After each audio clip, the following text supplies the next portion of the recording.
I just recently had a thought that someone asked me about that I had no idea. So I thought I would look it up and share the information with you. In the United States, today, Monday, is a holiday called Labor Day. And I wanted to figure out what Labor Day why do we observe Labor Day? What is it for? And just get some background about it. So that way I can kind of explain it to others because someone asked me and I genuinely had no idea. So, for starters, it's observed on the first Monday in September. It's an annual celebration of the social and economic achievements of American workers. The holiday is rooted in the late 19th century when labor activists pushed for a federal holiday to recognize the many contributions workers have made to America's strength, prosperity, and well being. Before it was a federal holiday, Labor Day was recognized by labor activists in individual states. After municipal ordinances were passed in 1885 and 1886, a movement developed to secure legislation. New York was the first state to introduce a bill, but Oregon was the first to pass a law recognizing Labor Day. On February 21st, 1887, during 1880, that's when they did it, on February 21st, 1887. During 1887, four more states, Colorado, Massachusetts, New Jersey, and New York, passed laws creating a Labor Day holiday. By the end of the decade, Connecticut, Nebraska, Pennsylvania followed suit. By 1894, 23 more states had adopted the holiday. And finally, on June 28, 1894, Congress passed an act making the first Monday of September of each year a legal holiday. So, who proposed this holiday for workers? It's not entirely clear, but two workers can make a solid claim to be the founder of the Labor Day title.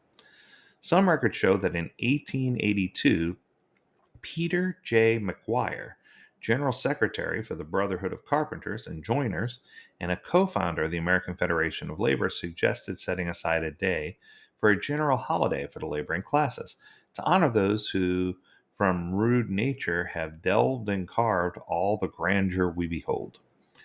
But Peter McGuire's place in Labor Day history has not gone unchallenged. Many believe that machinist Matthew McGuire, not Peter McGuire, founded the holiday. Recent research seems to support the connection that Matthew McGuire, later the secretary of the Local 344 of the International Association of Machinists in Paterson, New Jersey, proposed the holiday in 1882 while serving as secretary of the Central Labor Union in New York. According to the New Jersey Historical Society, after President Cleveland signed the law creating Labor Day a national holiday, the Paterson Morning Call published an opinion piece stating that the souvenir pen should go to Alderman Matthew McGuire of the city, who is the undisputed author of Labor Day as a holiday. Both McGuire and McGuire attended the country's first Labor Day parade in New York City that year.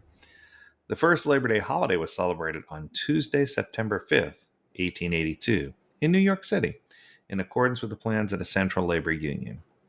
The Central Labor Union held its second Labor Day holiday just a year later on September 5th, 1883. By 1894, 23 more states had adopted the holiday, and on June 28, 1894, President Grover Cleveland signed it into law, making the first Monday the national holiday. Many Americans celebrate Labor Day with parades and parties, festivities similar to those outlined by the first proposal for a holiday, which suggested that the day should be observed with a street parade to exhibit the strength and esprit de corps of the trade and labor organizations of the community, followed by a festival for the recreation and amusement of the workers and their families. This became the pattern for celebrations of Labor Day. Speeches by prominent men and women were introduced later, as more emphasis was placed on the economic and civic significance of the holiday. Still later, by a resolution of the American Federation of Labor Convention of 1909, the Sunday preceding Labor Day was adopted as a Labor Sunday and dedicated to the spiritual and educational aspects of the labor movement.